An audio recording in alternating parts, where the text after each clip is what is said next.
Guys, welcome to my YouTube channel. આજે સરગવા વીકનો ત્રીજો દિવસ છે, તો આજે આપણે સરગવાની ભેળ બનાવીશું। સરગવાની ભેળ બનાવવા માટે મેં અહીંયા સરગવાના કૂણા પાન લીધા છે।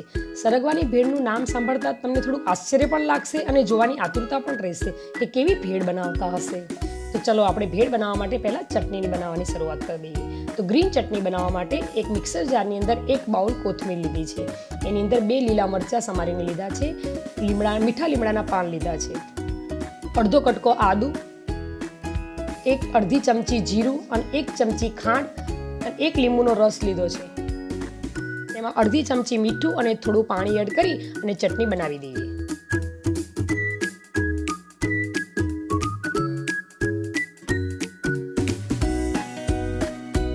તો આપણી ગ્રીન ચટણી તૈયાર થઈ ગઈ છે। હવે આપણે ખાટી ચટણી બનાવી દઈએ। ખાટી ચટણી બનાવવા માટે મેં અડધી વાટકી છુંદો, ગોળ, મીઠું અને જીરું લીધું છે।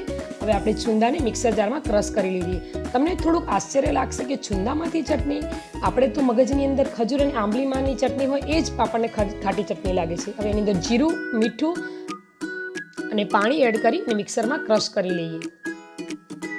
તમે એકવાર આ જે છુંદાની ચટણી બનાવશો તો તમે ખજૂર આંબલીની ચટણીને ભૂલી જશો। હવે આપણે એક બાઉલમાં કાઢી લઈએ અને એક મોટા વાસણમાં આ જે ચટણી બનાવી છે એ લઈ લઈએ અને એની અંદર આપણે અડધો કપ જેટલો ગોળ એડ કરીશું। જો તમારો છુંદાની મીઠાશ હોય એ પ્રમાણે તમારે ગોળ એડ કરવાનો અને 1 કપ પાણી એડ કરી અને આપણે ગરમ કરવા માટે મૂકી દઈએ। ગરમ કરવાથી આપણો ગોળ જલ્દી ઓગળી જાય અને ટેસ્ટ પણ સારો બેસે છે। હવે આપણો ગોળ છે ને ઓગળી ગયો છે અને આપણી ચટણી પણ તૈયાર થઈ ગઈ છે। ગેસની ફ્લેમ બંધ કરી દઈશું। સરગવાના પાનને ગરમ કરવા માટે તૈયારી કરી દઈએ। સરગવાના પાનને મેં ઝીણા સમારી, ધોઈ અને તૈયાર રાખ્યા છે। હવે એક પેનની અંદર 2 થી 3 ચમચી જેટલું તેલ એડ કરી અને એને પાનને વઘારી દઈશું।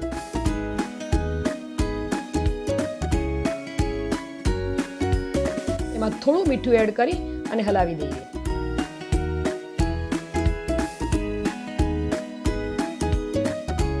અધકચરા ચડી જાય એટલે આપણે અડધો કપ જેટલું પાણી એડ કરી અને મિક્સ કરીને હલાવીને ઢાંકી દઈશું।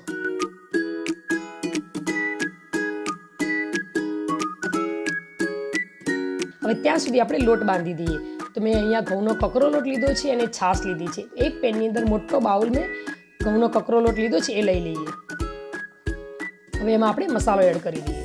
તો 4 ચમચી જેટલું મેં તેલ લીધું છે મોયણ માટે,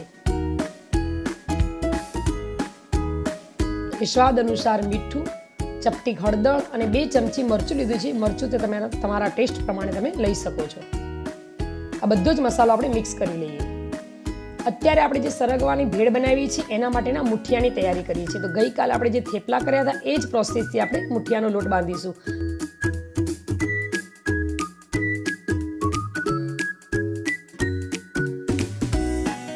આપણા પાન ચડી ગયા છે, હવે આપણે લોટમાં એડ કરી દઈએ। આ રીતે ઉપર લોટ ભભરાવી અને પછી બાંધશું એટલે આપણને ગરમ નહીં લાગે।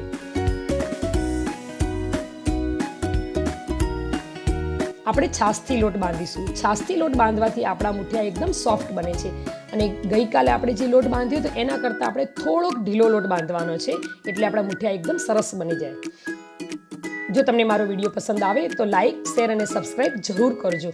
આ રીતનો આપણો લોટ ઢીલો બાંધવાનો છે અને આટલી છાશ વપરાય છે।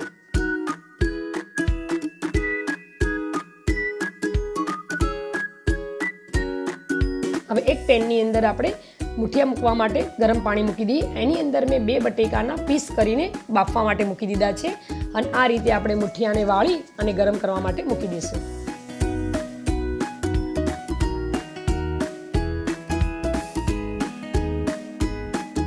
બીજા બધા મુઠિયા પણ આ રીતે મૂકી દઈએ અને એને 30 મિનિટ સુધી બાફવા દઈશું। 30 મિનિટ થઈ ગઈ છે, આપણે મુઠિયા જોઈ લઈએ તળી ગયા છે કે નહીં।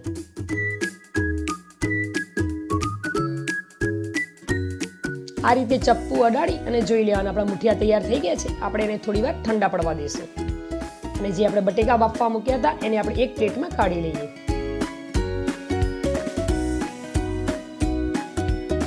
હવે આપણા મુઠિયા ઠંડા થઈ ગયા છે અને જે ભેળની આતુરતા હતી એ આપણે ભેળ બનાવવા માટે તૈયાર કરીએ છીએ।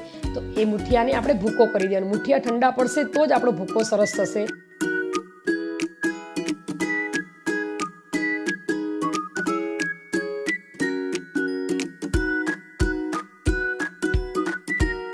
મુઠિયાનો ભૂકો થઈ ગયો છે. હવે આપણે ગ્રીન ચટણી જે બનાવી હતી એ 2 ચમચી એડ કરી દઈએ. ભેળની અંદર જે મસાલા બધા ભેળવવાના છે એ તમે તમારી હિસાબથી કરી શકો છો. હવે ખાટી ચટણી એડ કરી દઈએ. આ લસણની ચટણી છે, 1 ચમચી લસણની ચટણી એડ કરી દઈએ. લસણની ચટણી બનાવવા માટે મેં લસણ, મરચું, મીઠું એડ કરી અને બનાવી છે.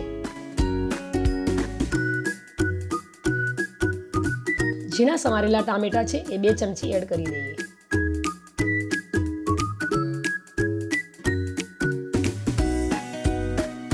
હવે બટેકા છે એ 2 ચમચી એડ કરી દઈએ.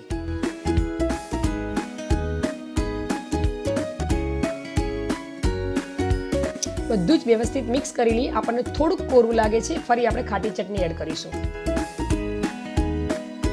આપણો બધો જ મસાલો મિક્સ થઈ ગયો છે. હવે એક પ્લેટની અંદર આપણે કાઢી લઈએ.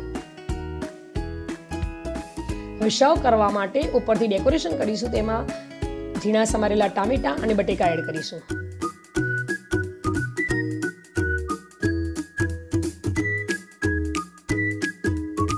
ઉપરથી 2 ચમચી જેટલા દાડમના દાણા એડ કરીશું.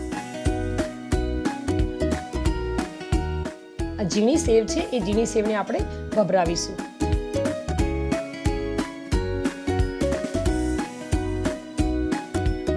ઉપરથી કોથમીર અને દાડમના દાણા અને ડુંગળીથી ડેકોરેશન કરી અને આપણી ભેળ તૈયાર છે. તો આપણી સરગવામાંથી બનાવેલી ભેળ તૈયાર.